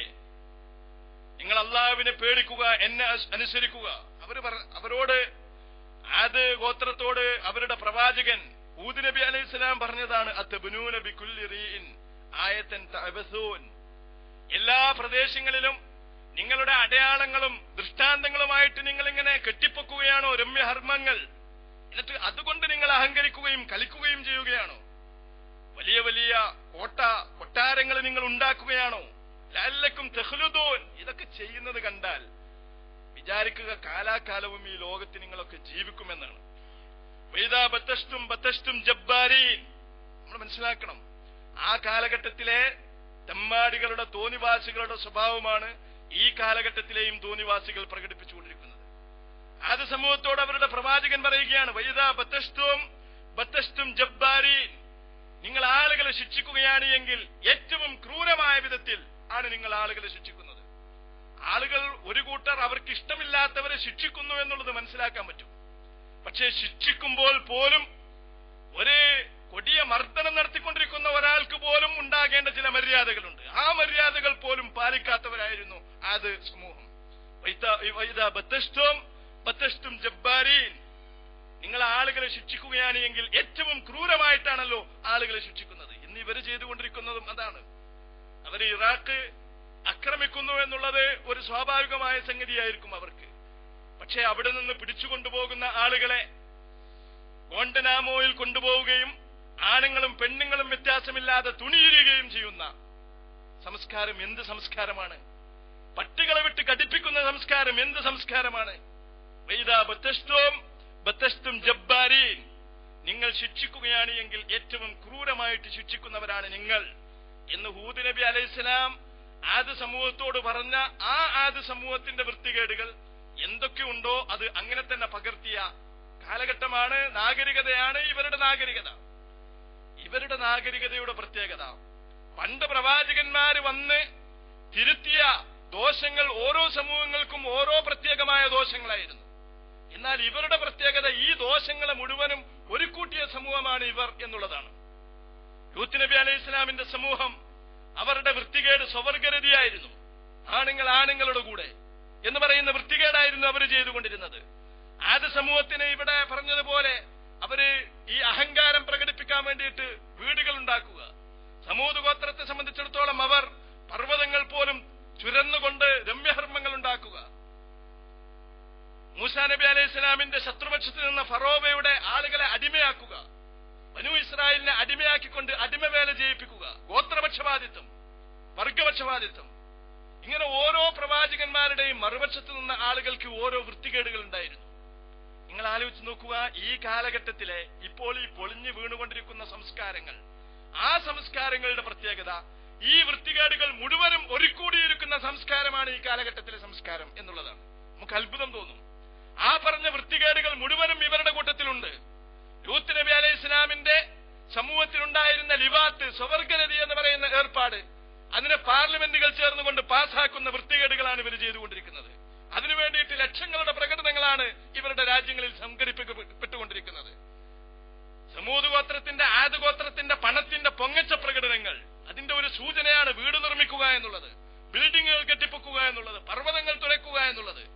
ആ അഹങ്കാരങ്ങൾ അതിന്റെ ഏറ്റവും വൃത്തികെട്ട വിധത്തിൽ പ്രകടിപ്പിച്ചുകൊണ്ടിരിക്കുന്ന നാഗരികതകളാണ് ഈ ആളുകൾ പ്രതിനിധീകരിക്കുന്ന നാഗരികതകൾ. മൂസാ നബി അലൈഹി ഇസ്ലാമിന്റെ മറുപക്ഷത്തിൽ നിന്ന് ഫറോവയെ അങ്ങനെ തന്നെ എടുത്തുവെച്ച ആളുകളാണ് ഈ രാജ്യങ്ങളെ ഭരിച്ചുകൊണ്ടിരിക്കുന്നത്. ഫറോവ കാണിച്ച മര്യാദ പോലും കാണിക്കാത്ത ആളുകളാണ്, ഫറോവയേക്കാൾ കൊടിയ കിങ്കരന്മാരാണ് ഈ രാജ്യങ്ങൾ ഭരിച്ചുകൊണ്ടിരിക്കുന്നത്. ഫറോവ ബനൂ ഇസ്രായേലിനെ അടിമകളാക്കുവാനാണ് ശ്രമിച്ചതെങ്കിൽ, അയാളുടെ സ്വേച്ഛാധിപത്യം മിസ്ർ നാട്ടിൽ പരിമിതമായിരുന്നുവെങ്കിൽ, ഈ കാലഘട്ടത്തിലെ ഫറോവയുടെ പ്രതിനിധികൾ ലോകത്തെ മുഴുവനും ഫറോവ ഈജിപ്തിനെ അടിമയാക്കിയതുപോലെ, ബനൂ ഇസ്രായേലിനെ അടിമകളാക്കിയതുപോലെ ലോകത്തെ മുഴുവൻ മനുഷ്യരെയും അവരല്ലാത്തവരെ മുഴുവനും ബനൂ ഇസ്രായേലിനെ ഫറോവ അടിമകളാക്കിയതുപോലെ അടിമകളാക്കാൻ ശ്രമിക്കുന്ന ആളുകളാണ്. ഇങ്ങനെ മറ്റ് സമൂഹങ്ങൾക്ക് അല്ലാഹു സുബ്ഹാനഹു വ തആല ഒന്നൊന്നായി നശിപ്പിച്ച, ഖുർആൻ എടുത്തു പറഞ്ഞിട്ടുള്ള ഒന്നൊന്നായി നശിപ്പിച്ചിട്ടുള്ള ഏതൊക്കെ നാഗരികതകളുണ്ടോ, സംസ്കാരങ്ങളും സമൂഹങ്ങളും ഉണ്ടോ, ആ സംസ്കാരങ്ങളുടെയും സമൂഹങ്ങളുടെയും മുഴുവനും തെറ്റുകൾ അങ്ങനെ തന്നെ പകർത്തിവെച്ചിട്ടുള്ള, എടുത്തുവെച്ചിട്ടുള്ള നാഗരികതകളും സംസ്കാരങ്ങളുമാണ് ഇപ്പോൾ തകർന്നുകൊണ്ടിരിക്കുന്നത് എന്നാണ് നമ്മൾ പറയുന്നതിന്റെ ചുരുക്കം. അപ്പൊ സ്വാഭാവികമായ ഒരു പരിണിതിയാണ് നമ്മൾ പറയുന്നത്. ഇതോടുകൂടി ഈ സാമ്രാജ്യത്വങ്ങളും ഈ നാഗരികതകളും പരാജയപ്പെട്ടു അല്ലെങ്കിൽ അവസാനിച്ചു പോകുന്നു എന്നുള്ളതല്ല. ഈ സാമ്പത്തികമായ തകർച്ചയിൽ നിന്ന് ഇത് ഒരുപക്ഷെ കരകയറിയേക്കാം. ഏതാനും ദിവസങ്ങൾ കൊണ്ട് അല്ലെങ്കിൽ മാസങ്ങൾ കൊണ്ട് അല്ലെങ്കിൽ വർഷങ്ങൾ കൊണ്ട് അത് അതിന്റെ പഴയ അവസ്ഥയിലേക്ക് തിരിച്ചു വന്നേക്കാം. ഇതോടുകൂടി തകർന്നു എന്ന് നമുക്ക് പറയാൻ പറ്റുകയില്ല. ഇത് വീണ്ടും അതിന്റെ പൂർവ്വസ്ഥിതിയിലേക്ക് തിരിച്ചു വരാം. പക്ഷേ ഈ കാണിച്ചുകൊണ്ടിരിക്കുന്നത് ചില സൂചനകളാണ്, പ്രകടിപ്പിച്ചുകൊണ്ടിരിക്കുന്നത് ചില അടയാളങ്ങളാണ്. ഇവരൊക്കെ ആരാണ് യഥാർത്ഥത്തിൽ, ഇവരുടെ ഉള്ളിലുള്ളത് എന്താണ് എന്ന് അവർ ഇടയ്ക്കിടയ്ക്ക് ലോകത്തിന് കാണിച്ചു കൊടുത്തുകൊണ്ടിരിക്കുകയാണ്. അല്ലെങ്കിൽ അല്ലാഹു സുബ്ഹാനഹു വ തആല ലോകത്തിന് കാണിച്ചു കൊടുത്തുകൊണ്ടിരിക്കുകയാണ്. ഇവരൊക്കെ ഇത്രയേ ഉള്ളൂ. ഒരു റിയൽ എസ്റ്റേറ്റ് മേഖല തകർന്നാൽ ഒന്നൊന്നായി ഒരു ചീട്ട് വീണാൽ ബാക്കിയുള്ള ചീട്ടുകൾ മുഴുവനും അതിന് പുറകെ വീഴുന്നത് ഏതുപോലെയാണോ അതുപോലെ വീഴുന്ന നമ്മുടെ അത്ര പോലും സാമ്പത്തികമായി സുസ്ഥിരതയില്ലാത്ത വെറും ബലൂണുകളാണ് ഇവരൊക്കെ ലോകത്ത് വലിയ കാര്യമായിട്ട് അവതരിപ്പിച്ചുകൊണ്ടിരിക്കുന്ന സാമ്പത്തിക വ്യവസ്ഥിതി എന്ന് അല്ലാഹു സുബ്ഹാനഹു വ തആല ഇതുപോലുള്ള ചില സൂചനകളിലൂടെ ലോകത്തിന് പറഞ്ഞു കൊടുക്കുകയാണ്. മുതലാളിത്തം എന്ന് പറയുന്ന വലിയ ഒരു സാമ്പത്തിക വ്യവസ്ഥ ലോകത്ത് സ്വർഗരാജ്യം ലോകം സൃഷ്ടിക്കും എന്ന് പറഞ്ഞിരുന്നത് പ്രായോഗികമല്ല എന്ന് ഓരോ നിമിഷം കഴിയുന്തോറും ലോകത്തിന് ബോധ്യപ്പെട്ടുകൊണ്ടിരിക്കുകയാണ്. ഇത് സ്വാഭാവികമാണ്. മഹാനായ ഇമാം അബുൽ അല മൗദൂദി 1940-കളിൽ കമ്മ്യൂണിസവും ക്യാപിറ്റലിസവും അതിന്റെ ഏറ്റവും സുന്ദരമായ ഏറ്റവും ഉന്നതമായ സാമ്രാജ്യങ്ങളിൽ വിരാജിച്ചുകൊണ്ടിരിക്കുന്ന ഉന്നതങ്ങളിൽ എത്തി നിൽക്കുന്ന ആർക്കും അതിനെതിരെ ഒരു മറുവാക്ക് പറയാൻ കഴിയാത്ത വിധത്തിൽ ലോകത്ത് ആധിപത്യം ചെലുത്തിക്കൊണ്ടിരുന്ന ഒരു കാലഘട്ടത്തിലാണ് 1940-കളിലാണ് ഇമാം മൗദൂദി പറഞ്ഞത് ഒരു കാലഘട്ടം വരും. ആ കാലഘട്ടത്തിൽ കമ്മ്യൂണിസത്തിന് അതിന്റെ ഈറ്റില്ലമായ മോസ്കോവിൽ ഇടം കിട്ടാത്ത ഒരു കാലഘട്ടം വരാൻ പോകുന്നു എന്നതുപോലെ തന്നെ മുതലാളിത്തത്തിന് അതിന്റെ ഈറ്റില്ലമായ ന്യൂയോർക്കിൽ അല്ലെങ്കിൽ വാഷിംഗ്ടണിൽ ഇടം കിട്ടാത്ത അവിടെ പോലും നിലനിൽപ്പില്ലാത്ത ഒരു കാലഘട്ടം വരും എന്ന് 1940-കളിൽ അദ്ദേഹത്തെ കൊണ്ട് പറയിപ്പിച്ചത് അദ്ദേഹത്തിന് പ്രത്യേകമായ ഒരു വഹയുള്ളത് കൊണ്ടല്ല, പ്രത്യേകമായ ഒരു ഇൽഹാം ലഭിച്ചത് കൊണ്ടല്ല, പകരം പരിശുദ്ധ ഖുർആൻ മുമ്പിൽ വെച്ചുകൊണ്ട് നിലനിൽക്കുവാൻ യോഗ്യതയും അർഹതയുമുള്ള നാഗരികതകൾ ഏത് എന്ന് ഏതൊരു വിശ്വാസിക്കും പഠിച്ചെടുക്കുവാൻ സാധിക്കുന്നു എന്നുള്ളതുകൊണ്ട് ഈ വിശ്വാസിയുടെ സ്വാഭാവികമായ അവബോധം വെച്ചുകൊണ്ടാണ് ഇമാം മൗദൂദി ഒരു പ്രവചനം പോലെ 1940-കളിൽ പറഞ്ഞത്. ഈ രണ്ട് ലോകത്തെ ഇന്ന് അടക്കി ഭരിച്ചുകൊണ്ടിരിക്കുന്ന രണ്ട് ഇസങ്ങൾക്കും സംഭവിക്കാൻ പോകുന്നത് ഇതാണ്. അത് 1980-കളിൽ കമ്മ്യൂണിസത്തിന് പറഞ്ഞതുപോലെ തന്നെ സംഭവിച്ചു കഴിഞ്ഞു. ഇന്ന് ആ രാജ്യത്ത് കമ്മ്യൂണിസം എന്ന് പറയുന്ന ഒരു പ്രത്യയശാസ്ത്രം ഇല്ല. ലോകത്ത് ആ പേര് നിലനിൽക്കുന്നുണ്ട് എന്നുള്ളത് ശരിയാണ്, പക്ഷേ അത് പേര് മാത്രമാണ്. ആ പേരിൽ പൊതിഞ്ഞ മുതലാളിത്തമാണ് യഥാർത്ഥത്തിൽ ആ പേരിൽ നിന്ന് ലോകത്ത് നമ്മുടെ കേരളത്തിൽ പോലും കണ്ടുകൊണ്ടിരിക്കുന്നത്. മുതലാളിത്തത്തെ പ്രായോഗികതയുടെ പേരിൽ സ്വീകരിക്കുകയല്ലാതെ നിർവാഹമില്ല എന്ന് പറഞ്ഞുകൊണ്ട് അങ്ങനെ അക്ഷരാർത്ഥത്തിൽ മുതലാളിത്തം വിലയിരുത്തുന്നത് പോലെ തന്നെ സംഭവിച്ചു കഴിഞ്ഞു. മുതലാളിത്തം എപ്പോഴും വിലയിരുത്തുന്നത് ക്യാപിറ്റലിസ്റ്റുകൾ വിലയിരുത്തുന്നത് കമ്മ്യൂണിസത്തെ അപ്പാടെ വിഴുങ്ങുന്നതിൽ നമ്മൾ വിജയിച്ചു എന്നുള്ളതാണ്. കമ്മ്യൂണിസത്തെ വിഴുങ്ങുന്നതിൽ അവർ വിജയിച്ചു എന്നുള്ളതാണ്. ശരിയാണ്, അവർ വിജയിച്ചു. അവർക്ക് കമ്മ്യൂണിസം എന്ന ഒരു പേര് ലോകത്ത് അവശേഷിക്കുന്നതിൽ പ്രത്യേകിച്ച് വിഭ്രാന്തിയൊന്നുമില്ല. നമ്മുടെ രാജ്യം ഉൾപ്പെടെ എവിടെങ്ങളിലും കമ്മ്യൂണിസം എന്ന പേരിൽ എന്തെങ്കിലും ഉണ്ടാകുന്നതിൽ അവർക്ക് വിയോജിപ്പില്ല. അതിന്റെ ഉള്ളടക്കം മുതലാളിത്തമായാൽ മതി, പേരെന്ത് സ്വീകരിച്ചാലും. അപ്പോ ഈ ഉള്ളടക്കം മുതലാളിത്തത്തെ ഉള്ളടക്കമായി സ്വീകരിച്ച അതിന്റെ അവശേഷിപ്പുകൾ ഇന്ന് ലോകത്തിന്റെ ചില ഭാഗങ്ങളിൽ ഉണ്ട് എന്നതൊഴിച്ചാൽ ഒരു തത്വശാസ്ത്രം എന്നുള്ള നിലക്ക് അത് വെറും ഉട്ടോപ്പിയയാണ്, ഒരിക്കലും പ്രായോഗികമല്ല എന്ന് അത് അതിന്റെ ചരിത്രത്തിലൂടെ ലോകത്തിന് തെളിയിച്ചു കൊടുത്തു. പിന്നെ നിന്നിരുന്ന അവശേഷിച്ചിരുന്ന മുതലാളിത്തത്തിനാണ് ഇപ്പോൾ അതിന്റെ തിരിച്ചുപോക്ക് സംഭവിച്ചുകൊണ്ടിരിക്കുന്നത്. അതും അതിന്റെ തകർച്ചയിലേക്കുള്ള വഴിയിലാണ്. ഈ സാമ്പത്തിക തകർച്ച വരുന്നതിന് മുമ്പ് തന്നെ ബുദ്ധിയുള്ള ആളുകൾ പ്രവചിച്ചിട്ടുള്ളതാണ് ഇത്. അവരുടെ തന്നെ വലിയ വലിയ ബുദ്ധിജീവികൾ, വലിയ വലിയ പാശ്ചാത്യൻ അലക്സ് കാലിനെ പോലുള്ള വലിയ വലിയ പാശ്ചാത്യൻ ചിന്തകന്മാര് പ്രവചിച്ചിട്ടുള്ളതാണ് നമ്മുടെ ഈ നാഗരികതക്ക് നിലനിൽപ്പില്ല. വിൽസനെ പോലുള്ള വലിയ വലിയ രാഷ്ട്രീയ തന്ത്രജ്ഞന്മാര് പ്രവചിച്ചിട്ടുള്ളതാണ് നമ്മുടെ ഈ തത്വശാസ്ത്രത്തിന്, ഈ നാഗരികതയ്ക്ക് നിലനിൽപ്പില്ല. ഇത് ഇങ്ങനെ പോയാൽ തകരുമെന്ന കാര്യത്തിൽ യാതൊരുവിധ സംശയവുമില്ല. ആ ഇസങ്ങളെ, ആ നാഗരികതയെ വിട്ട് പുറത്തു വന്ന റജാ ഗരോഡിയെ പോലുള്ള, ഇസ്ലാം സ്വീകരിച്ച ഫ്രഞ്ചുകാരനായ റജാ ഗരോഡിയെ പോലുള്ള, മോറിസ് ബുക്കായിയെ പോലുള്ള ആളുകൾ വളരെ വ്യക്തമായി പറഞ്ഞിട്ടുള്ളതാണ്, ഇങ്ങനെയുള്ള ഒരു നാഗരികതയ്ക്ക് ഒരിക്കലും പിടിച്ചു നിൽക്കാൻ സാധ്യമല്ല.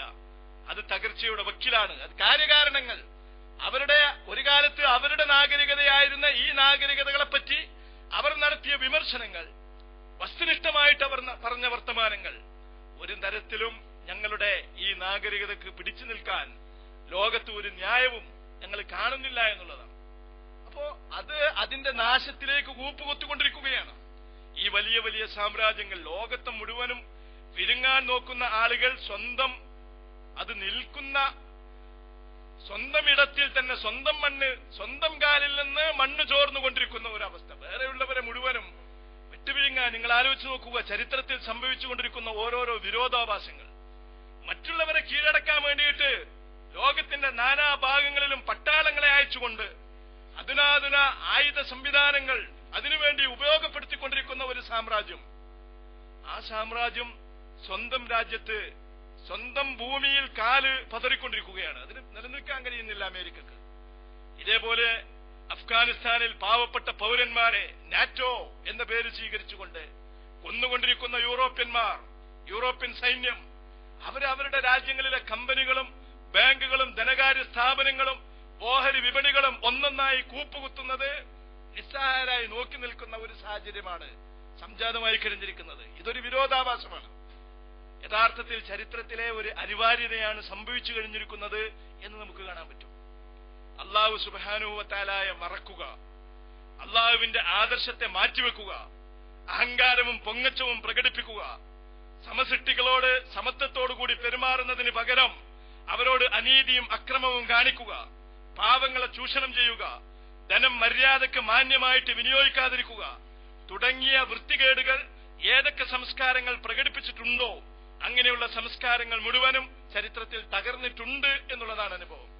ഇന്ന് ഈ നാഗരികതകളും പ്രകടിപ്പിച്ചുകൊണ്ടിരിക്കുന്നത് ഇതേ വൃത്തികേടുകളാണ് എന്നതുകൊണ്ട് നമുക്ക് നമ്മുടെ ഈ ഈമാനിന്റെ ഒരു അവബോധം കൊണ്ട് പ്രവചിക്കുവാൻ സാധിക്കും, ഒരു തരത്തിലും അമേരിക്കൻ സാമ്രാജ്യത്വം അല്ലെങ്കിൽ യൂറോപ്യൻ നാഗരികത ലോകത്ത് കൂടുതൽ കാലം നിലനിൽക്കും എന്ന് പ്രതീക്ഷിക്കുവാൻ ഒരു വകുപ്പുമില്ല.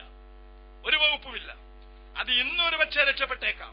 ഈ സാമ്പത്തിക മാന്ദ്യത്തെയും സാമ്പത്തിക തകർച്ചയെയും ഇപ്പോൾ അത് മറികടന്നേക്കാം. 1930കളിലും ഇതേപോലെ വലിയ സാമ്പത്തിക തകർച്ചയെ അവർ അഭിമുഖീകരിച്ചിരുന്നു, ലോകത്ത് ഉണ്ടായിരുന്നു. പക്ഷെ അതിനെ മറികടന്നു താൽക്കാലികമായിട്ട്. ഇപ്പോൾ വീണ്ടും അതേപോലുള്ള സാമ്പത്തിക തകർച്ചയാണ് നേരിട്ടുകൊണ്ടിരിക്കുന്നത്. ഇതിനെ ഇപ്പോൾ അതിജീവിച്ചേക്കാം. പക്ഷേ ഇങ്ങനെയാണ്, ഈ തോന്നിവാസങ്ങളുമായിട്ടാണ് ഈ നാഗരികതകളും സംസ്കാരങ്ങളും ഇനിയും മുന്നോട്ട് പോകുന്നത് എങ്കിൽ ഖുർആൻ പറഞ്ഞല്ലോ, നമ്മള് ഓതിയ സൂറത്ത് അൽ അൻആമിലെ ആയത്തുകളിൽ അല്ലാഹു സുബ്ഹാനഹു വ തആല പറഞ്ഞത്, ഓരോരോ തവണ ശിക്ഷിക്കുമ്പോഴും എന്തുകൊണ്ടാണ് അവർ വിനയാന്വിതരാവാത്തത്, അല്ലാഹുവിലേക്ക് എന്തുകൊണ്ടാണ് അവർ മടങ്ങാത്തത്? മടങ്ങാനുള്ള അവസരങ്ങൾ അല്ലാഹു സുബ്ഹാനഹു വ തആല നൽകിക്കൊണ്ടിരിക്കുകയാണ്. ഇതുപോലുള്ള അവസരങ്ങൾ ഉപയോഗിച്ചുകൊണ്ട് മടങ്ങിയിട്ടില്ലെങ്കിൽ അവർക്ക് സംഭവിക്കാൻ പോകുന്നത് നമുക്ക് ഉറപ്പിച്ച് പറയാൻ കഴിയും, കനത്ത തകർച്ചയാണ്. നാശത്തിലേക്ക് ഈ സംസ്കാരങ്ങളും സാമ്രാജ്യങ്ങളും കൂപ്പുകുത്തും എന്ന കാര്യത്തിൽ യാതൊരുവിധ സംശയവുമില്ല. അതിനിടയിൽ അള്ളാഹുവിന്റെ ദീൻ പിടിച്ചു നിൽക്കുന്നത്, ഇപ്പോൾ പോലും പിടിച്ചു നിൽക്കുന്നത് നിങ്ങൾ ശ്രദ്ധിച്ചു കാണും. ലോകത്ത് ഒരു ഇസ്ലാമിക ധനകാര്യ സ്ഥാപനങ്ങളും തകർന്നിട്ടില്ല, ഇപ്പോഴും തകർന്നിട്ടില്ല. 400-ൽ ചില്ലാനം ഇസ്ലാമിക ധനകാര്യ സ്ഥാപനങ്ങൾ ലോകത്തിന്റെ പല ഭാഗങ്ങളിലും പ്രവർത്തിക്കുന്നുണ്ട്. അതിൽ ഇസ്ലാമിക ബാങ്കുകളുമുണ്ട്.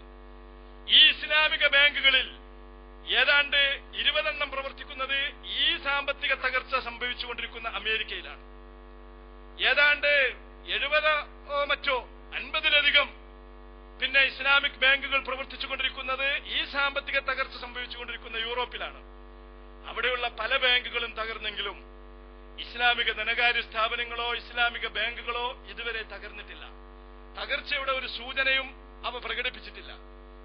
ഇസ്ലാമിനെ സംബന്ധിച്ചിടത്തോളം ഇങ്ങനെയുള്ള കാറ്റും കോളിലും പിടിച്ചു നിൽക്കുന്ന ഏക പ്രത്യയശാസ്ത്രം എന്നുള്ളതാണ് ഇസ്ലാമിന്റെ പ്രത്യേകത. അത് എന്തുകൊണ്ടാണ് എന്ന് ചോദിച്ചാൽ അതിനുള്ള യോഗ്യതയുണ്ട് എന്നുള്ളതാണ്. നമ്മൾ നേരത്തെ പറഞ്ഞ നാഗരികതകളുടെ തകർച്ചയ്ക്ക് കാരണമാകുന്ന എല്ലാ പ്രവണതകളെയും അത് നിഷേധിച്ചിരിക്കുന്നു.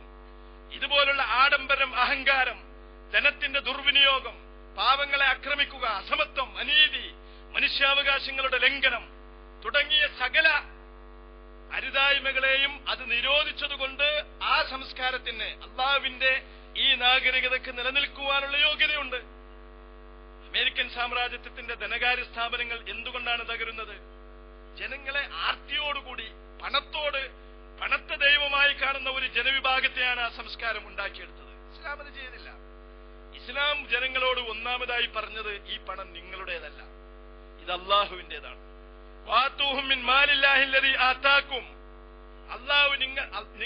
അള്ളാഹുവിന്റെ ധനത്തിൽ നിന്ന് അള്ളാഹു നിങ്ങൾക്ക് നൽകിയ ധനം, പണം നിങ്ങൾ ചെലവഴിക്കുക. മാലുല്ലാ, അള്ളാഹുവിന്റെ പണം എന്നാണ് ഖുർആൻ പറഞ്ഞത്. പണം നിങ്ങളുടേതല്ല. വഅൻഫിഖൂ മിമ്മാ ജഅലക്കും മുസ്തഖ്ലഫീന ഫീഹി, നിങ്ങൾക്ക് പ്രാതിനിധ്യാവകാശം, കൈകാര്യാവകാശം മാത്രം നൽകിയ സമ്പത്തിൽ നിന്ന് നിങ്ങൾ ചെലവഴിക്കുക. സമ്പത്തിൽ നിങ്ങൾ ഖലീഫ മാത്രമാണ്. ഈ ഭൂമിയിൽ നിങ്ങൾ അള്ളാഹുവിന്റെ ഒരു ഖലീഫയാണ് എന്നതിന്റെ ഭാഗമായി ഈ സമ്പത്തിലും നിങ്ങൾക്ക് നൽകപ്പെട്ടിരിക്കുന്നത് കൈകാര്യാവകാശം മാത്രമാണ്, ഉടമാവകാശമല്ല. ഇതിന്റെ യഥാർത്ഥ ഉടമ അള്ളാഹുവാണ്. നിങ്ങളുടെ പോക്കറ്റിലാണ് അള്ളാഹു സുബ്ഹാനഹു വ തആല കുറച്ച് പണം ഇട്ടു തന്നിരിക്കുന്നത്. അത് നിങ്ങളുടെ പണമല്ല. നിങ്ങൾക്കത് വിനിയോഗിക്കുവാൻ അള്ളാഹു സുബ്ഹാനഹു വ തആല അധികാരം നൽകിയിരിക്കുന്നു എന്നുള്ളത് മാത്രമാണ്. ഇപ്പൊ ധനത്തെ പറ്റി ആരുടേതാണ് പണം? മുതലാളി പറയുന്നത്, അമേരിക്കയിലെയും യൂറോപ്പിലെയും മുതലാളി പറയുന്നത് പണം എന്റേതാണ് എന്നതാണ്. മുസ്ലിമായ, സത്യവിശ്വാസിയായ, ദൈവവിശ്വാസിയായ ഒരാൾ പറയുന്നത് പണം എന്റേതല്ല, എന്റെ പടച്ചവന്റേതാണ്, ഞാൻ തന്നെ അള്ളാഹുവിന്റേതാണ്, ലോകം മുഴുവനും അള്ളാഹുവിന്റേതാണ്, ഈ ലോകത്തുള്ള ജനങ്ങൾ മുഴുവനും അള്ളാഹുവിന്റെ കുടുംബമാണ്, അവർക്ക് മുഴുവനും അവകാശപ്പെട്ടതാണ്. വഫീ അംവാലിഹിം ഹഖ്ഖുൽ ലിസ്സാഇലി വൽ മഹ്റൂം, ചോദിക്കുന്നവനും പ്രയാസങ്ങൾ അനുഭവിച്ചുകൊണ്ടിരിക്കുന്ന ആളുകൾക്കും നിങ്ങളുടെ സമ്പത്തിൽ അവകാശങ്ങളുണ്ട് എന്ന് ഖുർആൻ ഈ പണം കൊടുത്തിട്ട് അവനെ ഓർമ്മിപ്പിച്ചു. അത് സക്കാത്ത് സദഖകളായി ജനങ്ങളിലേക്ക് ഒഴുകണമെന്ന് പറഞ്ഞു. ഒരിക്കലും അത് ഖൈലായകൂന ദൂലതൻ ബൈനൽ അഗ്നിയാഇ മിൻകും, നിങ്ങളുടെ കൂട്ടത്തിലെ പണക്കാരിൽ മാത്രം ഇങ്ങനെ പണം കടന്ന് കറങ്ങാൻ പാടില്ല എന്ന് അല്ലാഹു സുബ്ഹാനഹു വ തആല കർശനമായി നിർദ്ദേശം നൽകി. പണക്കാരന്റെ പോക്കറ്റിൽ നിന്ന് പണക്കാരന്റെ പോക്കറ്റിലേക്ക്, അങ്ങനെ ധനം പണക്കാരുടെ കൂട്ടത്തിൽ ഇങ്ങനെ കടന്ന് കറങ്ങുന്ന അവസ്ഥ ഉണ്ടാകരുത്. പണം താഴെ തട്ടിലേക്ക് ജനങ്ങളിലേക്ക് എത്തിക്കാനുള്ള സംവിധാനങ്ങൾ അതുണ്ടാക്കി വെച്ചു. അങ്ങനെ പണത്തെ സംബന്ധിച്ച് ഇന്ന് തകർച്ചയ്ക്ക് മുഴുവനും കാരണമായ സമ്പത്തിനെ പറ്റി ഒരു സങ്കല്പം, സുതാര്യമായ, സുന്ദരമായ, സന്തുലിതമായ ഒരു സങ്കല്പം അത് മനുഷ്യന് നൽകി എന്നുള്ളത് കൊണ്ടാണ് അത് നിലനിൽക്കുന്നത്. പലിശ എന്ന് പറയുന്ന ഈ ഏർപ്പാടുകളുടെ അമേരിക്കൻ സാമ്പത്തിക വ്യവസ്ഥിതി തകർച്ച ആരംഭിക്കുന്നത് എവിടെ നിന്നാണ്? പലിശ എന്ന് പറയുന്ന ഏർപ്പാടിൽ നിന്നാണ്. അത് തകരും. യംഹഖുല്ലാഹു റിബ, അള്ളാഹു റിബയെ പറ്റി എന്താണ് പറഞ്ഞിട്ടുള്ളത്? അള്ളാഹു സുബ്ഹാനഹു വ തആല ഈ റിബയെ തേച്ച് മായ്ച്ച് ചവിട്ടി ഉരച്ച് കളയുന്നു എന്നാണ് ഖുർആൻ പറഞ്ഞിട്ടുള്ളത്. പലിശയെ അള്ളാഹു സുബ്ഹാനഹു വ തആല ചവിട്ടി തേക്കുന്നു, ചവിട്ടി തേച്ച് മായ്ച്ചു കളയുന്നു എന്നാണ് പലിശയെ പറ്റി അള്ളാഹു പറഞ്ഞിട്ടുള്ളത്. പലിശയെ അടിസ്ഥാനപ്പെടുത്തി ഉയർത്തിക്കൊണ്ടുവരുന്ന സാമ്പത്തിക സംരംഭങ്ങൾക്ക് ഒരിക്കലും അള്ളാഹു സുബ്ഹാനഹു വ തആല നിലനിൽപ്പ് അനുവദിക്കുകയില്ല, എവിടെയും അനുവദിക്കുകയില്ല. അമേരിക്കയിൽ റിയൽ എസ്റ്റേറ്റുകാരൻ ചെയ്തത് ബാങ്കിൽ നിന്ന് പണം പലിശക്കെടുത്ത് അതിനേക്കാൾ പണമുണ്ടാക്കി പലിശ തിരിച്ചടക്കുക എന്ന് പറയുന്ന തന്ത്രമായിരുന്നു. അവൻ വിചാരിച്ചു അങ്ങനെ പിടിച്ചു നിന്ന് പണമുണ്ടാക്കാമെന്ന്. പക്ഷെ ബാങ്കുകൾ പലിശ വർദ്ധിപ്പിച്ചു. അവസാനം പലിശ കൊടുക്കാൻ പണമില്ലാതായി. അതുകൊണ്ടാണ് 40 ലക്ഷം വീടുകള് ആളുകളില്ലാതെ, ബിൽഡിങ്ങുകൾ അവശേഷിച്ചത്. താക്കോല് ബാങ്കിന് അയച്ചു കൊടുക്കേണ്ടി വന്നത്. അപ്പോ അള്ളാഹു പറഞ്ഞിട്ടുള്ളതാണ് യംഹഖുല്ലാഹു റിബ, പലിശയെ അള്ളാഹു സുബ്ഹാനഹു വ തആല ചവിട്ടിത്തേക്കും. വയുർബി സദഖാത്ത്, സദഖകളെ പടച്ച തമ്പുരാൻ പോറ്റി വളർത്തും. ദാനധർമ്മങ്ങളെ, മനുഷ്യപ്പറ്റുള്ള കാരുണ്യത്തെ അടിസ്ഥാനപ്പെടുത്തി ഉണ്ടാക്കിയ സാമ്പത്തിക വ്യവസ്ഥ അള്ളാഹു സുബ്ഹാനഹു വ തആല ആ സംരംഭങ്ങളെ പോറ്റി വളർത്തും, അതിനെ വളർത്തിക്കൊണ്ടുവരും അള്ളാഹു. ഇസ്ലാമിക ബാങ്കുകൾ പലിശയെ അധിഷ്ഠിതമായിട്ട് അല്ല അവയുടെ സാമ്പത്തിക പ്രവർത്തനങ്ങൾ നടത്തുന്നത് എന്നതുകൊണ്ട് അവയെ സംബന്ധിച്ചിടത്തോളം ഈ പ്രശ്നമില്ല. ഇസ്ലാം കച്ചവടം അനുവദിച്ചു, അത് മുദാറബ, ആരെയും അതിൽ പങ്കു ചേർക്കാം. അതിന് ഓഹരി വിപണിയുണ്ട്. പക്ഷേ ഓഹരി എടുക്കുന്നത് സുതാര്യമായിട്ടാണ്. അത് കച്ചവടം നടത്തുന്നത് മദ്യക്കച്ചവടമല്ല, വ്യഭിചാരമല്ല, അള്ളാഹു അനുവദിച്ച മാന്യമായ കച്ചവടങ്ങളാണ്. അത് കച്ചവടത്തിൽ ആദ്യമായിട്ട് ലാഭം ഓഫർ ചെയ്യുന്ന ഏർപ്പാടല്ല, പലിശയല്ല. കച്ചവടത്തിൽ ചേരുന്ന സകല കൂറു കച്ചവടക്കാരോടും ഇതിന്റെ ലാഭവും നഷ്ടവും വഹിക്കേണ്ടി വരും എന്ന് പറയുന്ന മുദാറബയാണ്, തുല്യ പങ്കാളിത്തത്തോടെയുള്ള കച്ചവടം. അങ്ങനെ സുതാര്യമായ ഏർപ്പാടുകളാണ്, സാമ്പത്തിക പ്രവർത്തനങ്ങളാണ് ഇസ്ലാം അനുവദിച്ചിട്ടുള്ളത് എന്നതുകൊണ്ട് അത് നിലനിൽക്കും. സ്വാഭാവികമായും ഇസ്ലാമിക ധനകാര്യ സ്ഥാപനങ്ങൾ ഇതുപോലുള്ള തകർച്ചയെ അതിജീവിക്കും. ഇപ്പോ ഇന്നുപോലും നമുക്ക് കാണാൻ പറ്റുന്നത് അതാണ്. ഇസ്ലാമിന്റെ സാമ്പത്തിക വ്യവസ്ഥിതിയുടെ സൗന്ദര്യം നമ്മൾ അനുഭവിക്കുന്നത് ഇതുപോലുള്ള സന്ദർഭങ്ങളിലാണ്. ഇസ്ലാം എങ്ങനെയാണ് ഒരു ജനവിഭാഗത്തെ സമ്പന്നമാക്കിയത്? ഇത് വെറും പരലോകത്തെ പറ്റി പറയുന്ന ഒരു വർത്തമാനമല്ല ഇസ്ലാം എന്ന് പറയുന്നത്. ഇസ്ലാം ഈ സുന്ദരമായ സാമ്പത്തിക സൗധത്തെ ഭൂമിയിൽ സ്ഥാപിച്ചെടുത്തു, അതിനെ പടുത്തുയർത്തി. അങ്ങനെയാണ് ഇസ്ലാമിക ഖലീഫമാർ ദരിദ്രന്മാരില്ലാത്ത ഒരു സുന്ദരമായ സ്വർഗരാജ്യം പരലോകത്തെ സ്വർഗത്തെ പറ്റി പറയുന്ന ആളുകൾ സമൃദ്ധമായ ഒരു സ്വർഗരാജ്യം അവരുടെ ഖിലാഫത്ത് കാലത്ത് തന്നെ ലോകത്ത് ഉണ്ടാക്കി കാണിച്ചു കൊടുത്തത്. ഉമർ ഇബ്നു അബ്ദുൽ അസീസിന്റെ കാലത്ത് സദഖ കൊടുക്കാൻ ചെല്ലുമ്പോ, സക്കാത്ത് കൊടുക്കാൻ ചെല്ലുമ്പോ, സക്കാത്ത് എനിക്ക് പണം വേണ്ട എന്ന് പറയുന്ന ആളുകൾ, പൗരന്മാർ, നിങ്ങൾ ആലോചിച്ച് നോക്കൂ അവരുടെ മാനസികമായ വളർച്ച. പണം വേണ്ട എന്ന് പറയുന്ന ഒരു മനുഷ്യൻ ലോകത്തുണ്ടാകുമോ? പണം വേണ്ട എന്ന് പറയുന്ന മനുഷ്യന്മാർ ഇസ്ലാമിക ഖിലാഫത്തിൽ ഉണ്ടായിട്ടുണ്ട്. പണം വേണ്ട എന്ന് പറയുന്ന ആളുകൾ ഉണ്ടായിട്ടുണ്ട്. ഇന്ന് കോടാനുകോടികളുള്ള ഒരാൾക്കും നിങ്ങൾ വെറുതെ കുറച്ച് പണം കൊടുക്കാമെന്ന് വിചാരിച്ചാൽ അയാൾ വേണ്ട എന്ന് ഈ കാലഘട്ടത്തിൽ പറയില്ല. കാരണം അയാളുടെ മാനസികാവസ്ഥ അതാണ്. പക്ഷേ ഇസ്ലാമിക സാമ്രാജ്യത്തിലെ ഒരു പൗരന്റെ മാനസികാവസ്ഥ, ഞങ്ങൾക്ക് സക്കാത്ത് വേണ്ട. അങ്ങനെ ആഫ്രിക്കൻ രാജ്യങ്ങളിലേക്ക് സക്കാത്തുമായി പോയ ഉമർ ഇബ്നു അബ്ദുൽ അസീസിന്റെ ഖലീഫ, ഗവർണർ കത്തെഴുതി ഖലീഫക്ക്, എന്ത് ചെയ്യണം? പണം വേണ്ട ആളുകൾക്ക്. അപ്പോ ഈ ഒരു അവസ്ഥ എങ്ങനെയാണ് ഇസ്ലാം ഉണ്ടാക്കിയെടുത്തത്? അതാണ് ഇസ്ലാമിന്റെ സാമ്പത്തിക വ്യവസ്ഥിതി. ഇന്ന് ഈ സാമ്പത്തിക വ്യവസ്ഥിതിയെ സംബന്ധിച്ചുള്ള അധികമുള്ള വർത്തമാനങ്ങൾ ലോകത്ത് ഇന്ന് അപ്രതീക്ഷിതമായി വർദ്ധിച്ചുകൊണ്ടിരിക്കുകയാണ്, വ്യാപിച്ചുകൊണ്ടിരിക്കുകയാണ്. പലിശരഹിത ബാങ്കുകളുടെ എണ്ണം വർദ്ധിച്ചുകൊണ്ടിരിക്കുകയാണ്. ഇസ്ലാമിക സാമ്പത്തിക വ്യവസ്ഥിതിയെ സംബന്ധിച്ച് പഠിക്കുവാൻ പടിഞ്ഞാറ് നിന്നുള്ള ബുദ്ധിജീവികളും സാമ്പത്തിക വിദഗ്ധന്മാരും മുന്നോട്ട് വന്നുകൊണ്ടിരിക്കുകയാണ്. ഇസ്ലാമിസ്റ്റുകളെക്കാളും മുസ്ലിം പണ്ഡിതന്മാരെക്കാളും ഇസ്ലാമിക സാമ്പത്തിക ശാസ്ത്രവും ഇസ്ലാമിക് ബാങ്കിങ്ങും മുലാറബയും സുക്കൂക്കുമൊക്കെ പഠിച്ച വലിയ വലിയ പണ്ഡിതന്മാർ ഇന്ന് പാശ്ചാത്യ ലോകത്തുണ്ട്. അവർക്ക് അവരുടെ സാമ്പത്തിക ശാസ്ത്രത്തെക്കാളും അത്ഭുതകരമായ, ആശ്ചര്യകരമായ ഒരു സാമ്പത്തിക ശാസ്ത്രം, ആകർഷകമായ ഒരു സാമ്പത്തിക ശാസ്ത്രമായി ഇസ്ലാമിക സാമ്പത്തിക ശാസ്ത്രത്തെ അവർ അനുഭവിച്ചുകൊണ്ടിരിക്കുകയാണ്, അടുത്തറിഞ്ഞുകൊണ്ടിരിക്കുകയാണ്. അപ്പോ ഇസ്ലാമോ ഇതര ഇസങ്ങളോ, ഇസ്ലാമിക പ്രത്യയശാസ്ത്രമോ മനുഷ്യനിർമ്മിത പ്രത്യയശാസ്ത്രമോ എന്ന ലോകത്ത് കുറെ മുമ്പേ ഉയർത്തപ്പെട്ട ചോദ്യം 20-ാം നൂറ്റാണ്ടിന്റെ തുടക്കത്തിൽ പ്രത്യേകമായി ഉയർത്തപ്പെട്ട, ഏറെ ശ്രദ്ധിക്കപ്പെട്ട ചോദ്യം ഈ സന്ദർഭത്തിൽ വീണ്ടും ഉയർന്നു വരികയാണ്. ലോകത്ത് നിലനിൽക്കേണ്ട പ്രത്യയശാസ്ത്രം ഏത്? ഇസ്ലാമോ അതല്ല ഇസ്ലാമിനോട് കിടപിടിക്കാൻ വന്ന അപ്രായോഗികമായ ഈ ഉട്ടോപ്യകളാണോ? അതല്ല പടച്ച തമ്പുരാന്റെ നീതിശാസ്ത്രമാണോ? ദൈവശാസ്ത്രമാണോ? തത്വശാസ്ത്രമാണോ? ഇസ്ലാമിക പ്രത്യയശാസ്ത്രമാണോ എന്ന ചോദ്യം വീണ്ടും ലോകത്ത് ഉയർന്നു വന്നിരിക്കുകയാണ്. മനുഷ്യരുടെ കാര്യങ്ങൾ ഏത്, മനുഷ്യരുടെ പ്രശ്നങ്ങൾ ഏത് വ്യവസ്ഥിതിയിലൂടെയാണ് പരിഹരിക്കപ്പെടുക എന്ന ചോദ്യം വീണ്ടും ലോകത്ത് ഉയർത്തപ്പെടുകയാണ്. കമ്മ്യൂണിസത്തിലൂടെ അത് സാധ്യമല്ല എന്ന് കമ്മ്യൂണിസം തെളിയിച്ചു. ക്യാപിറ്റലിസത്തിലൂടെ അത് സാധ്യമാണ് എന്ന് ക്യാപിറ്റലിസം ഇതുവരെ പറഞ്ഞുകൊണ്ടിരുന്നത് അത് സാധ്യമല്ല എന്ന് കുറച്ചു കാലമായി അത് തെളിയിച്ചുകൊണ്ടിരിക്കുകയാണ്. ഇതിനേക്കാൾ വ്യക്തമായ, ഇതിനേക്കാൾ കൃത്യമായ തെളിവുകളോടെ കുറച്ചു കാലം കഴിയുമ്പോൾ അത് ഒന്നുകൂടി അതിന്റെ നിസ്സഹായത പ്രകടിപ്പിക്കുക തന്നെ ചെയ്യും എന്നാണ് നമ്മൾ പ്രതീക്ഷിക്കുന്നത്. അങ്ങനെ ഈ കഴിഞ്ഞ നൂറ്റാണ്ടിന്റെ ആദ്യ ദശകങ്ങളിൽ നവോത്ഥാന നായകന്മാർ 6-ാം നൂറ്റാണ്ടിൽ മുഹമ്മദിന്റെ മണലാരണ്യത്തിൽ മാത്രമല്ല 20-ാം നൂറ്റാണ്ടിലും വരും നൂറ്റാണ്ടുകളിലും ലോകത്ത് നിലനിൽക്കുവാൻ അർഹതയുള്ള ഏക പ്രത്യയശാസ്ത്രം ഇസ്ലാമാണ് എന്ന് പറഞ്ഞത് പ്രയോഗവൽക്കരിക്കുന്ന, അത് യാഥാർത്ഥ്യമാകുന്ന ഒരു കാലഘട്ടത്തിലേക്കാണ്, ചരിത്രത്തിന്റെ ഒരു വഴിത്തിരിവിലേക്കാണ് നാം സമൂഹം, ഇസ്ലാം മുന്നോട്ട് പോയിക്കൊണ്ടിരിക്കുന്നത് എന്ന് ഇതുപോലുള്ള ചില സൂചനകളിലൂടെ നമുക്ക് മനസ്സിലാക്കിയെടുക്കുവാൻ സാധിക്കേണ്ടതുണ്ട്. അല്ലാഹു സുബ്ഹാനഹു വ തആല അവന്റെ ദീൻ വിജയിക്കുകയും അവന്റെ ദീനിന്റെ മറുപക്ഷത്തുള്ളത് പരാജയപ്പെടുകയും ചെയ്യുന്ന മഹത്തായ വിജയത്തെ കാണുവാനും അനുഭവിക്കുവാനും അതിൽ പങ്കാളിത്തം വഹിക്കുവാനും അതിന്റെ സേവനങ്ങൾ സമർപ്പിക്കുവാനും നമുക്കെല്ലാവർക്കും തൗഫീഖ് പ്രദാനം ചെയ്യുമാറാവട്ടെ. അൽഹംദുലില്ലാഹി വസ്സലാത്തു വസ്സലാമു അലാ റസൂലില്ലാഹ്. തഖ്വല്ലാഹി ഇബാദല്ലാഹ്. ഇൻ ഉരീദു ഇല്ലൽ ഇസ്ലാഹ മസ്തതഅതു വമാ തൗഫീഖി ഇല്ലാ ബില്ലാഹ് അലൈഹി തവക്കൽതു വഇലൈഹി ഉനീബ്.